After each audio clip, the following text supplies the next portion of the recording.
Well, we were almost seamless there, Andy. We were just about there and getting the perfect start to the show. But, we're still brand new at this at the end of the day, so they've got to give us a little bit of leeway. But we've got a nice new background. I've put a few extra things up in the studio here, mate. And, of course, we've got your charming self for what will be another amazing episode of Waving Flags and Chasing Bags. How are you, Statsman? I'm well, Chop, and Yalabakalur Nagabai, which is the Indigenous. We're Indigenous round in the local, the actual AFL National. But, right. All good, Chop. I've got the Indigenous top on. Mate, I love that you've straight away come in with us a Doug Nichols themed greeting today. Obviously, in anticipation for, is it this week or next week? The round next week. Well, in our local football, it'll be next weekend, I think. Chop. So round five. Beautiful. And we will certainly celebrate that. We love seeing what the clubs come up with in their new Indigenous Guernseys, as well as just celebrating our wonderful and Indigenous culture, heritage and history in our great game. So certainly at grassroots level and local footy level, it's a great thing. So we'll be certain to make a big deal out of that in a couple of weeks' time.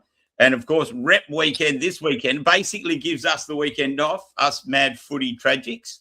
And you got anything planned for it, mate, or will you just be sitting at home watching the coverage of the game this weekend, in the games this weekend in Canberra?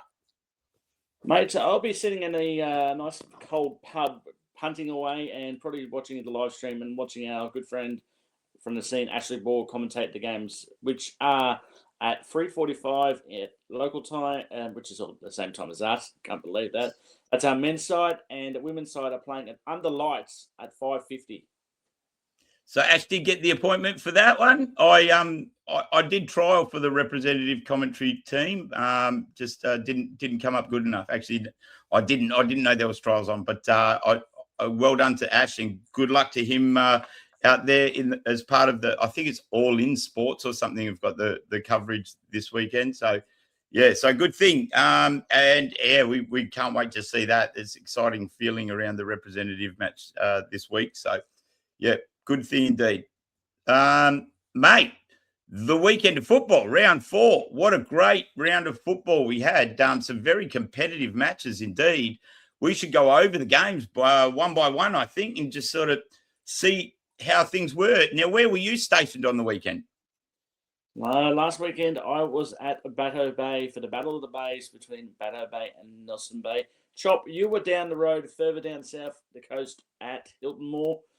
Must have been an epic battle between the two rivals of the Central Coast that have gone back for many a year. Mate, it was, and I've got some footage to show of that when we get to it.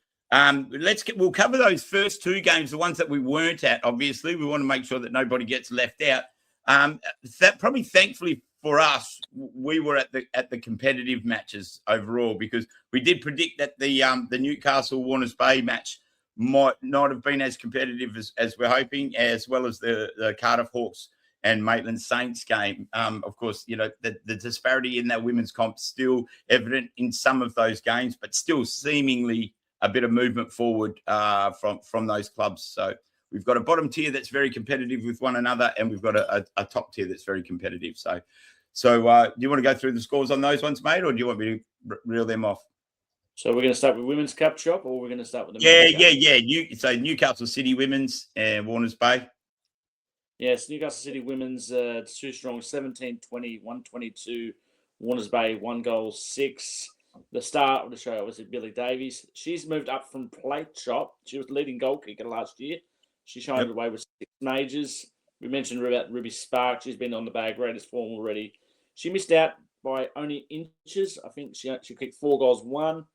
That's right. Cardiff versus Maitland. Cardiff 11-18, 84. Maitland 1-2-8. Goal kickers were shared around by 3 players. Matisse Murray, who was interviewed by a good friend of the program, Ollie Croft. Amy second. Tara Grace Bradley all kicked 2. Yep. So as I said, Maitland on the improve.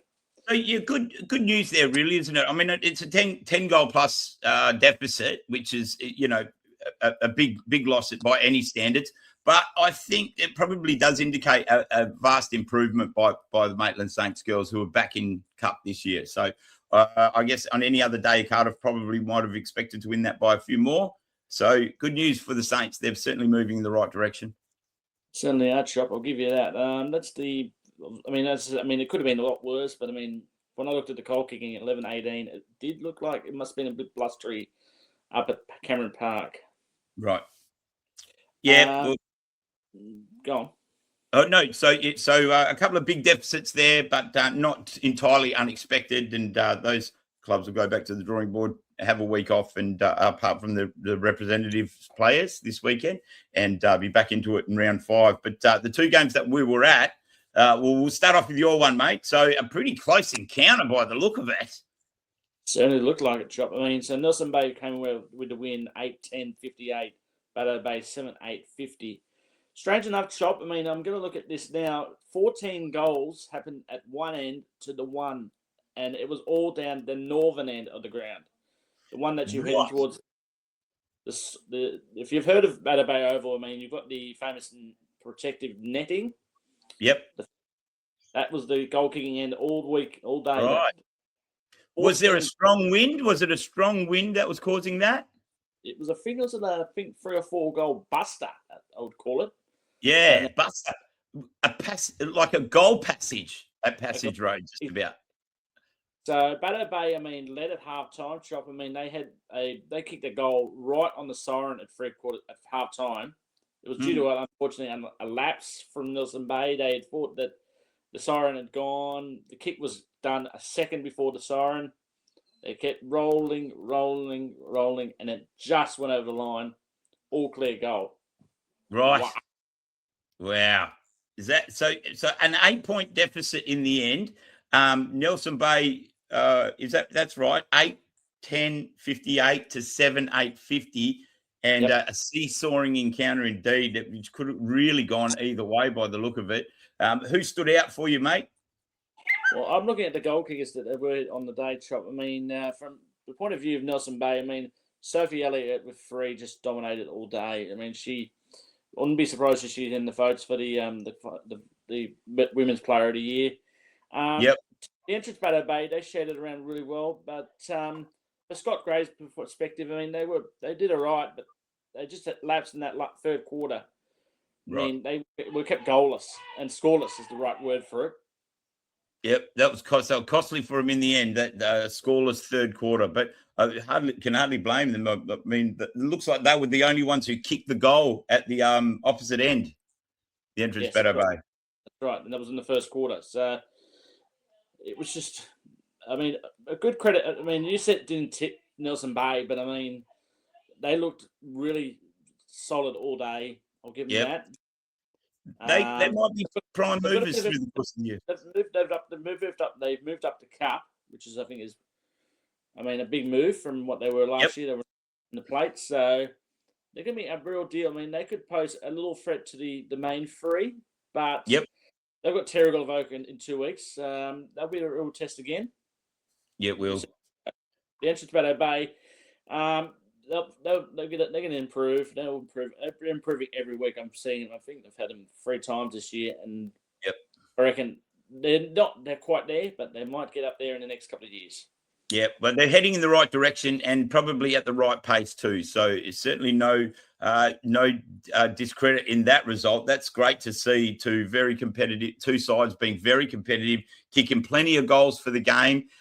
We probably considered the entrance Baddo Bay and Nelson Bay in that bottom tier of competition. But for them to have such a competitive, high-scoring game is great news for women's footy. So well done to both of those sides. And congratulations from the Marlins women. It's a long way to travel, and they certainly would have been enjoying the 4 points on the way back up. For my one, Andy, I was really looking forward to this. A little statistic before we go into it. The first grade men's and women's team of Killarney Vale and Terrigal, and I'm calling this the Coast Clash because it was the two big clubs on the Central Coast, but we now have 4 competitive teams. The men's side in Killarney Vale have come up and elevated unbelievably since last season, and the women's side of Terrigal have done the same thing, elevated unbelievably, and we saw 2 wonderful games of local footy there. And, geez, I was gearing up for it all week. I felt like it was going to be something special, especially when the statistic, you'll enjoy this one, Andy, 79 goals were kicked between those 4 first-grade sides the week before. So round 3 produced 79 cup goals for Terrigal and Killarney Vale combined, which I think is a massive, massive thing to crow about. So going into this game, I was really much looking forward to both of these matches. And as I play a little bit of footage from the women's match, mate, I think, well, it's not coming up, but it's going to any minute now, I'm sure. Either way, we'll talk while we're waiting for that. A great game, close encounter, only less than a goal in it by the time there it is. By the time that we got to half time, and Killarney Vale really forced to find those extra gears to prove that they are still the very top team in the competition. One thing that stood out was they had to try some different things to get past Jodie Hicks's game plan and what she's doing with the Terrigal Avoca Panthers. They're still undoubtedly the top side in the competition for me, the Bombers, but it was good. And I think they enjoyed the aspect of actually having to find a different way to play against another competitive football side. So at this stage, they played Newcastle City and Cardiff, 2 sides that are competitive with them, but they know that style of footy. So they can get complacent, I guess, when they play other sides. And now that Terrigal have risen up the ranks and are one of those genuine top 4 sides, we're in for a real treat with women's footy in terms of the competition level. So players that impressed, Jasmine Rivers was epic for the Bombers, as was the whole midfield division. Beth Wood and also Brooke Turner, who's the captain of our representative women's side, by the way, were just special. And they were the difference between the 2 sides. When the midfield got cranking in the second half, Kessler as well was epic. They pulled away a little bit, but still a great competitive match. It was a lower scoring affair, 6-8-44 to 3-9-27. I don't think Killarney Vale are used to scoring that few goals in a match of footy. So I reckon that would give them something to think about, but that may also have something to do with the fact that Mia Wilson, the 2-time bag kicker so far, did quite a serious injury and has missed out on the reps game as a result of a bad hand injury. So we wish her all the very best, Mia Wilbags, and hope that you're back kicking bags before too long. For the Panthers, Jodie Hicks is just constantly impressive. We had an injury from Tamara Nicholas. She didn't take part in much after the first quarter, but I'm really enjoying the 2 Baileys at Terrigal Avoca, Kate and Emma, and also one Zoe Boxell. So she was selling all sorts of good stuff at the end, and she's the highest goal kicker for the Terrigal Avoca Panthers. She's on I think 5th on the list so far. So lots to be excited about at the Panther Den. There's no doubt about that. We're going to see a fair bit more of these girls feature through the course of the year. But Killarney Vale, they hang on to their top spot with a certain level of comfort too, mate. Absolutely, Chop. I mean, they're the real deal again this year. We're just going to have a look at the leading the ladder at round 4. We've got 2 teams still undefeated, and that's Killarney Vale versus Newcastle City. Cardiff, the Birds are up there on 3rd. Then we've got 2 teams even share. I mean, Terrigal and Nelson Bay, and they play, as I said, they play each other next week. That will be in a space to say who to be 4th. Baddo Bay with the 1 win, and Maitland and Warners Bay still yet to get off the mark. There's still plenty of time in the season, Chop. Absolutely, mate. And we'll see a good separation between Nelson, if there's any at all, between Nelson Bay and the Terrigal Avoca Panthers in a couple of weeks' time, mate. And we'll move straight into the men's. And in a really great round of men's footy, one of the best rounds of men's footy I can recall. We were on the edge of our seat listening to the results of the live updates of the scores right around the region. And, of course, Cardiff Cup men's, they were happy to get their first win against the Maitland Saints in a game that really could have gone either way. And just 6 points separated them. Roland Hoffman with 4 and a new loader at Maitland, Darcy Chapman, the chapsticks, was splitting them with 5. He got 5 for the day, didn't he?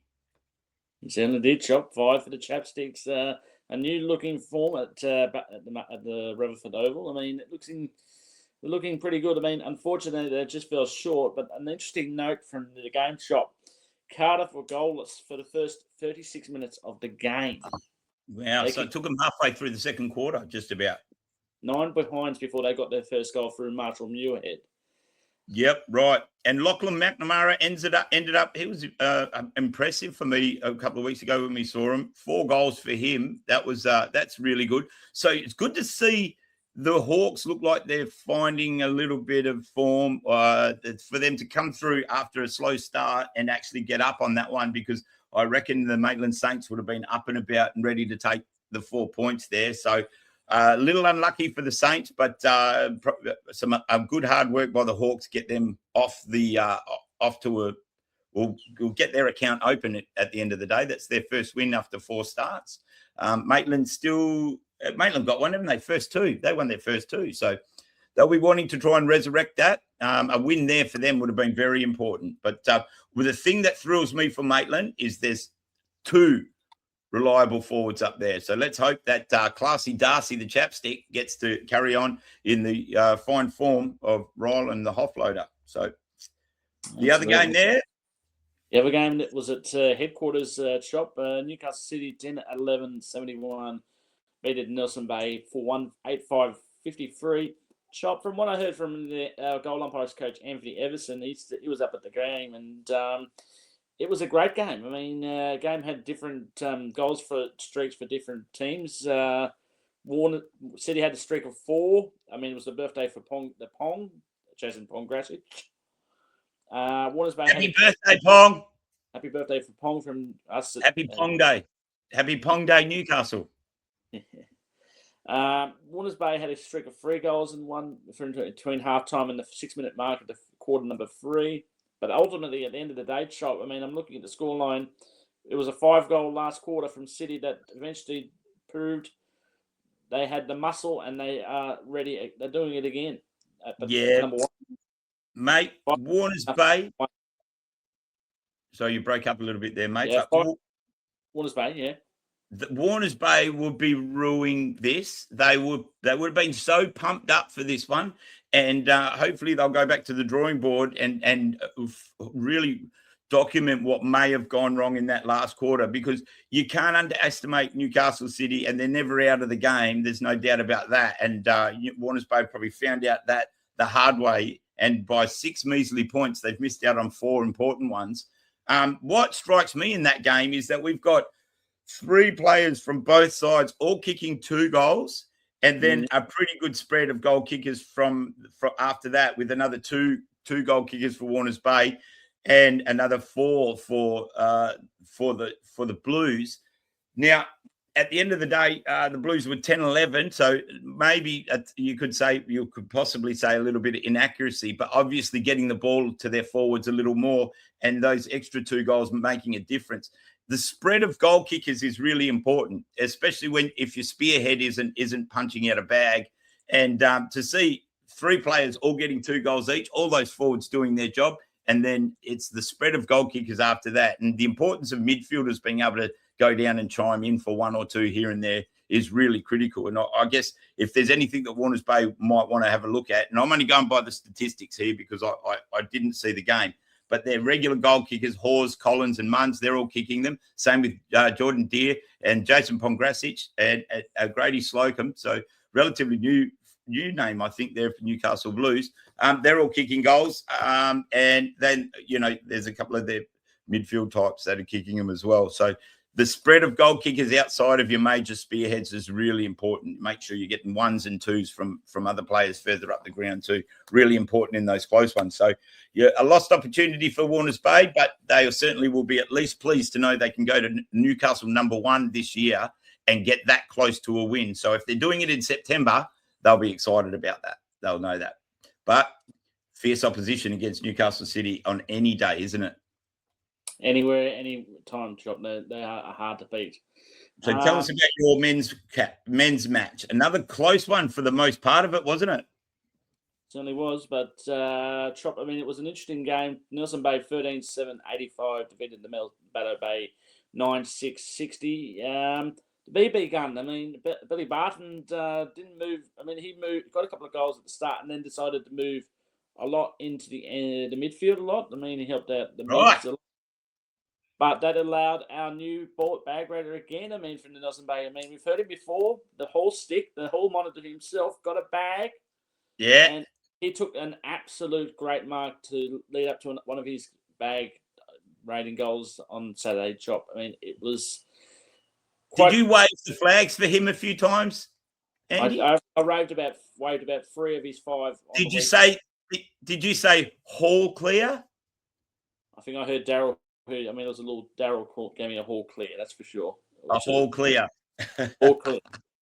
No, but the Hall monitor just proved. I mean, he was the real deal. I mean, he moved where Billy would have been in the 4-forward line, and it just. I mean, he looked clean, really clean Chop. The return of the Baddo Bay was the good news for the Baddo Bay guys. I mean, he played really well coming back from injury.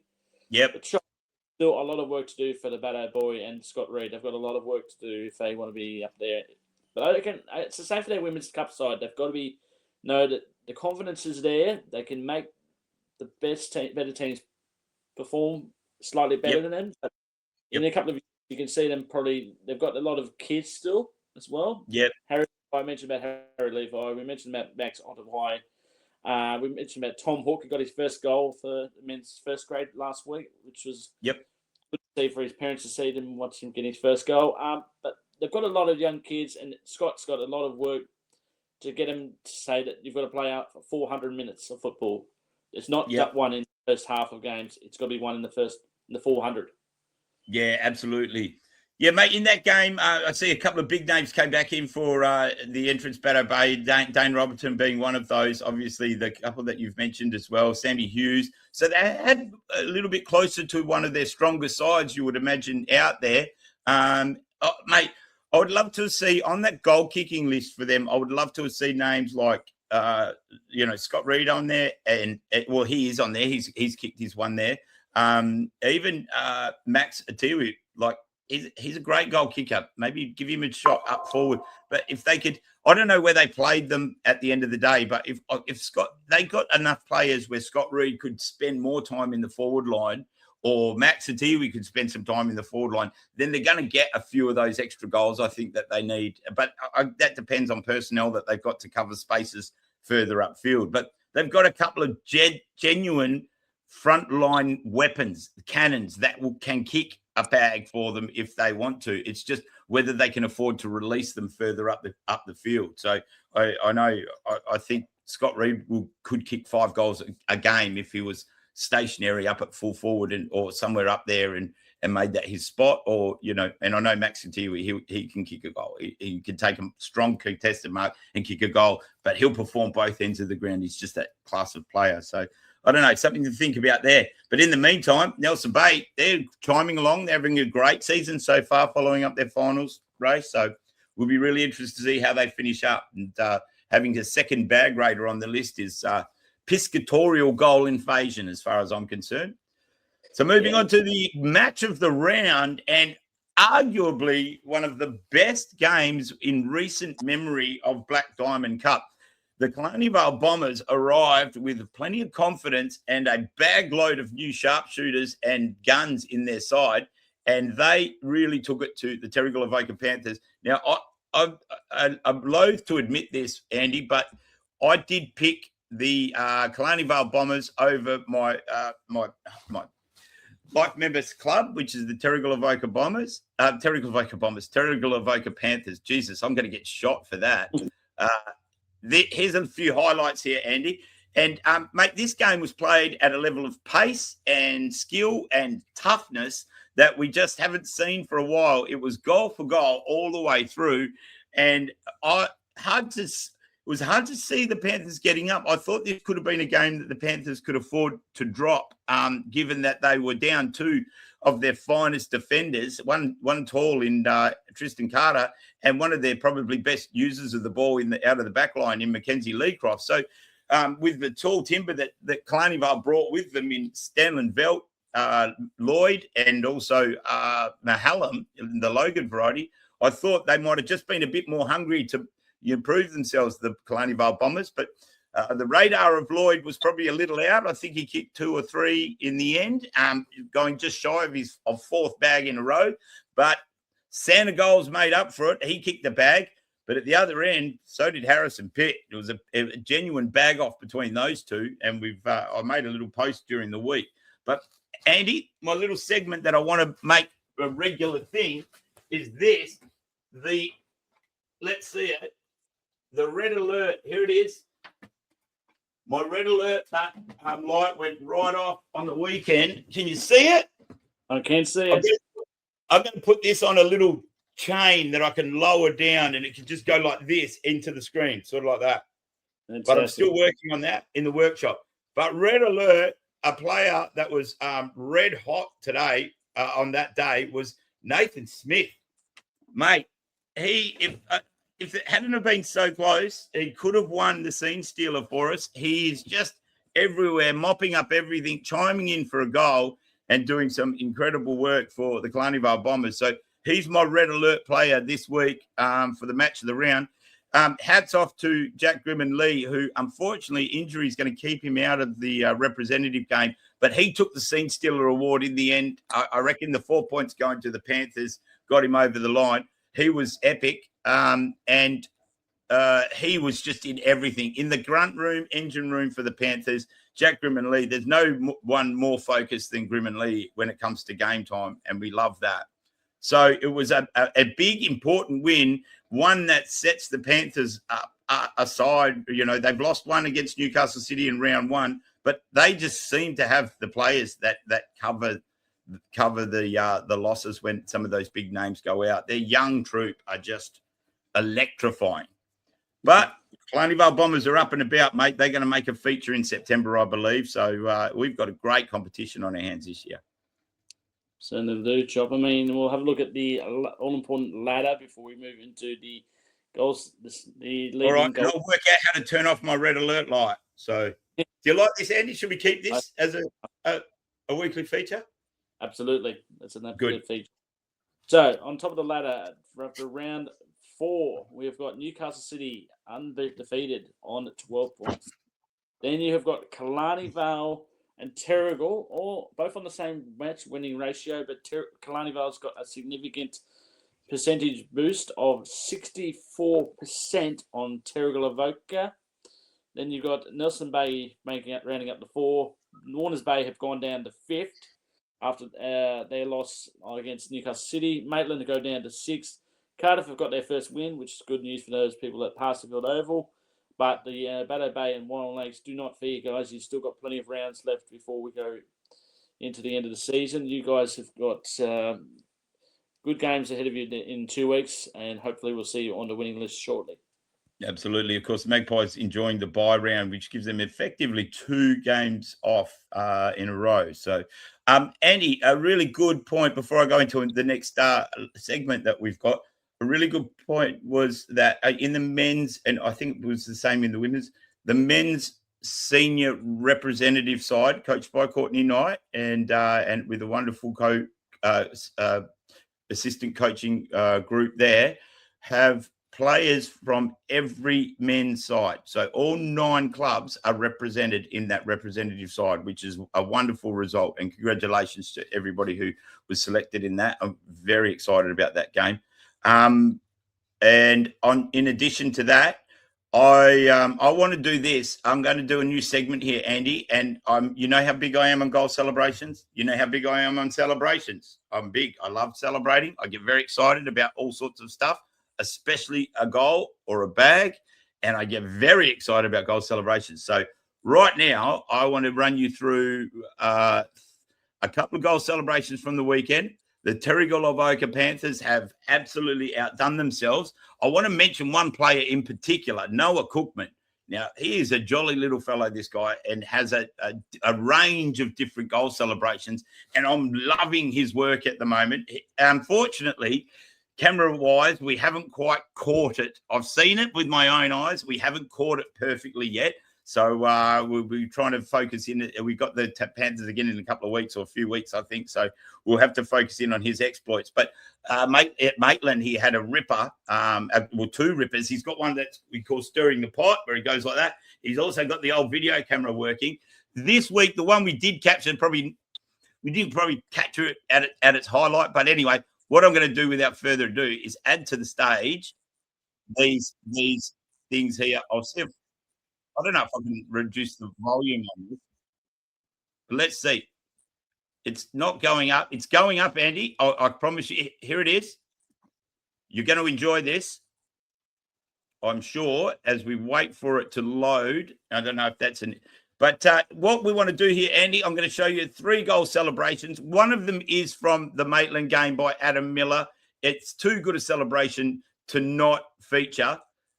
So I'll just take us back to the start of this because it took a while to load. So this is Adam Miller against Maitland, last goal of the day, and goal celebration. Now, I don't know what we call this. It's an unusual celebration. He's in a horizontal position.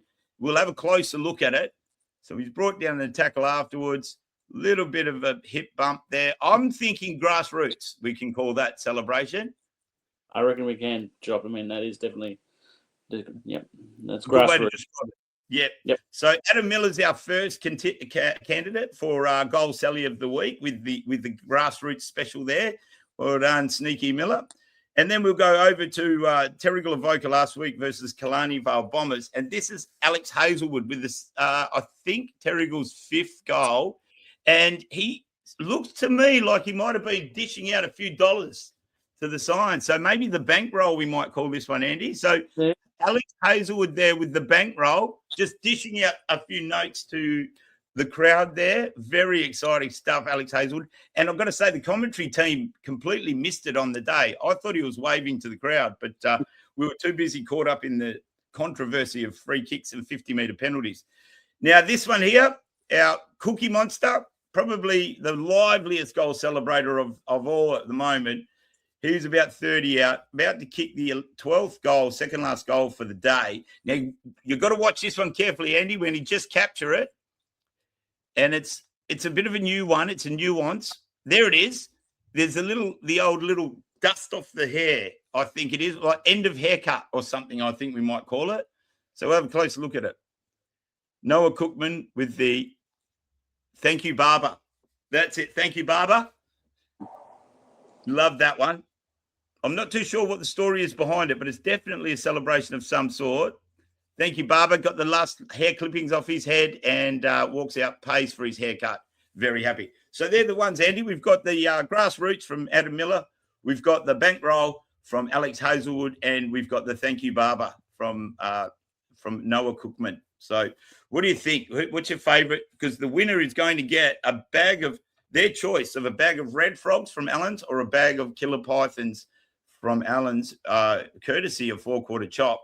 And that's providing I don't eat them before I see those players again. But which one? Who's your pick, mate? Well, first of all, I'm going to give you the new nickname for the Cookie Monsters celebration. I reckon we just call it the comb over. The comb over. All right, mate. Well, let's put that out to the people. Let's put that out to people. Do you think the comb over or the thank you, Barber, which I think is a great way to get some audience interaction? So I think that's great. That's a great call. So we'll get a name for that one. My winner for round 4 for this segment we've got is going to go to the Hazelwood, Alex Hazelwood, and I'm not thinking it's more as it's tendering money. It's just tendering money. It's the cashing the check in as would I'd say cashing the money in the bank. Well done, Alex. And there's a round of applause right there for Alex. So let's do that again. Alex. Yeah, very good. Alex Hazelwood wins the first official goal celebration award for the year. So, Alex, you, Hazy, you have a choice of a bag of killer pythons or a bag of red frogs. You're allowed to share them with your friends, of course, and I'll have them delivered to your house as soon as possible. But well done on the bankroll. Excellent goal celebration. And don't think for a minute that your goal celebrations don't get noticed. From now on, we're going to immortalize them on waving flags and chasing bags every week. So make sure you do them. And even if we happen to not catch them on the Match of the Round broadcast, we'll certainly be bringing them to you live in this show. So there you go, Andy. That was neatly done. Neatly done. It certainly was. And I'll just let you know, and if anyone who is not at a scene, their games are covered by the scene, please send them in through to our socials. We're more than welcome to leave our socials on the web. You've got your Instagram shop, which is 4 Quarter Shop. Mine is basically Andy.Baldwin92. So if you find them on Instagram, send them through. I mean, we're more than welcome to put them on the show, and hopefully you might get a bag of red frogs or a bag of killer pythons. I mean, it will come in courtesy of Chop. Yeah. You need that glucose during a game anyway. So I always have 2 to 3 bags of them before I do a commentary call, and it manages to get me through as many games as I need. So definitely a prize worth winning. And, send them through to us because we love that extra material. We're the variety hour of local footy here. So it's business on Wednesdays, but it's good times on Fridays, on Mondays. So we love to see all that sort of stuff. Andy, speaking of good times, let's have a look at the Bag Raiders for this week. Just before we get close to the winding up of the show, let's see if this can finally go up on stage in time. Here it is. We need some volume. We're not getting any volume. Doesn't matter. Doesn't matter. You can see it on my Instagram page, but we'll go through them. Billy Davies with 6 goals, absolutely baglistic, as you described earlier today, Andy. And she's added to the bag rating list, and the second Newcastle City Blue to do so. Mia Wilson still well out in front with 15 goals, but Ruby Sparks leveled up with her with 15 goals as well, her follow on the weekend. The Hall bag, as we mentioned, Mitch Hall, 5, the second Nelson Bay Marlins bag raider for the year, as is Darcy Chapman. He goes alongside the Hoffman with the bag for the Maitland Saints, which is getting their fans excited. Bag to bag, Harrison Pitt, the Pit Bull. If you want a bag, he will deliver it. So that's his third bag for the year. But it's Father Kicksmass. Kicksmass amounts of goals. Nicholas Van Stanley-Velt, he got another 5 for the weekend and keeping himself on top of the goal kicking list as well as the bag raider list. 4 bags.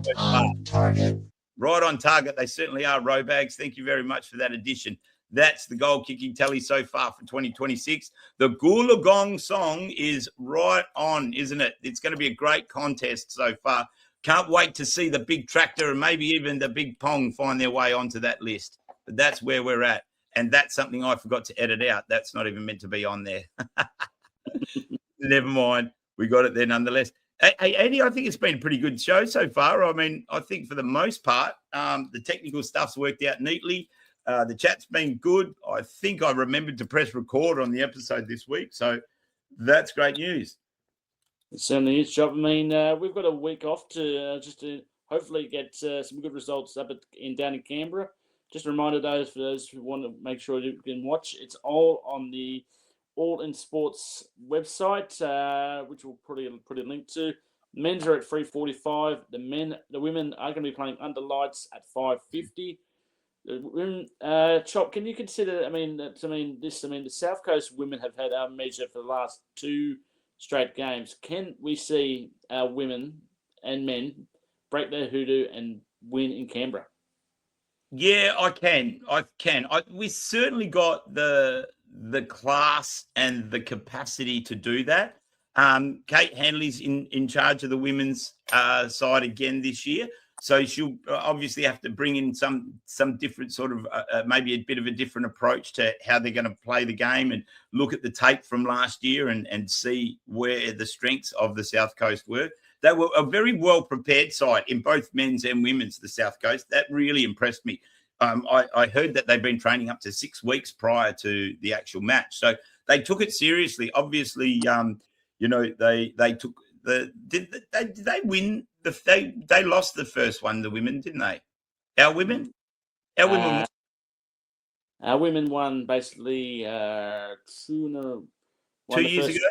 first two in a row, and then the current ledger is for the women. It's 2 games apiece. Yep, right. The two, And the men then are 1 apiece. our men are currently, I think it's 2-1. I think it might be Are again. you going back years? Are you going back a couple I'm of going years? back to the very first one because I remember umpiring the very first time we played South Coast back in 2019. So Yeah. I mean, I think you're pretty close. But All right. So I what's don't the know. men's tally then, if we go back? We're going back to the men's tally. I reckon it'd be probably 2-2 as well. I mean, I'm not sure, but the Let's record check is that South Coast have won the last 2. We'll admit that. South Coast won at North Dalton Oval a couple of years ago. Is that the And women's or the men's? the men's. The And they won men's won in 2024 Yeah, that's at right. Pasterfield. They won the. They lost at Blacktown last week. Yep, that's yep. So it's Yeah, pretty all close. right. So Then too. since the men's rep program has been reinvented, I know we're talking about women's at the moment. I think it's. Yep.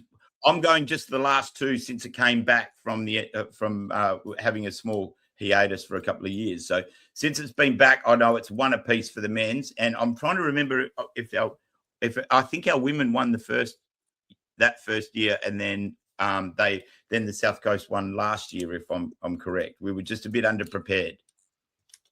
No, hang on. I think I remember now because it was a Pasterfield, right? So we lost. Women lost by a kick in the last. They did too. That's right. Yep. So 2 straight for South Coast in the women's. I think we've definitely got the stock, definitely got the capacity to do it. It'll all come down to how well we've prepared in the end. Now, it sounds like the girls were maybe about a week or 2 advanced on our men's program, and I know our men's program looks really good. So I think maybe the girls will have their day this time round for sure. I certainly hope so. As far as the men's go, it's going to be a tight tussle. I think there's a few stars from the South Coast that really dominated that have actually been picked up by a few other leagues, if I'm not incorrect. I can't remember who told me that. Might have been you, Andy, actually. But they've moved out of the South Coast, and now it looks like a few of our guns have really stepped up. We've got a really great squad going up there with Corey Billins and Max Quinlan, two absolute vibe men as the captains. So certainly a really great front foot selection there by Courtney Knight and the selection squad for reps. So, yeah, I think the men's can certainly do it. They're going to take a lot more serious attitude out to Canberra with them. Playing at Manuka Oval, which is just a great place. You know, you're playing at an AFL standard ground there. It's going to be a great day. I think I might do my own little commentary, mate, and do a live stream of it because I loved calling the rep footy last year. Disappointed not to get a look in this year, but I might do my own one anyway because rep footy is great, and I do a lot of promo to try and pump up the profile and the credibility of rep footy. So I might tune in to 4-quarter chop and see. I might do my own highly biased, one-sided commentary of the match. I look forward to listening to it. That's for sure. I mean, the pirated version, and then you got the main version with Ashley Borg and the All In Sports. Just a shout out to our 2 umpires that have been represent the league. I mean, 2 flag waivers actually. Anthony Everson doing the men's and Nicholas Maroff doing the women's. Nick's first actual rep appointment, Chop. So, I mean, he'll be counting down the hours until he goes out there on Manuka Oval, an AFL ground, no less. Yeah, that's great news, isn't it? We got stars all across the field, mate. Great to see. Well, mate, that pretty much brings it to an end for today. Mate, that's probably absolutely on point, our show tonight, I think. Certainly is, Chop. I think, as I said, if anyone has got goal celebrations, please send them to us. We're more welcome to put on our next show. Our next show, Chop, we're going to be doing a different phase. We're going to be having a week off, and then we'll cover round 5 after they have played their games, I believe. Will we reconvene on maybe Monday morning and just do a review of the representative matches, and then we might preview round 5 coming up that week. So we might change our day that we come out to a Monday or something like that. So we're a bit more fresh off the press and more of waving flags and chasing bags. Good times, fun times, frivolity coming up to you on Mondays from now on. Absolutely, Chop. Well, from me, Andy Bolden and Corey Hopper, it's good morning, and we'll see you at the grounds or on the line. Good on you, Statsman. Always a pleasure, mate. Thank you so much for your time this morning. We'll see you next week. See you next week. And I want to do this.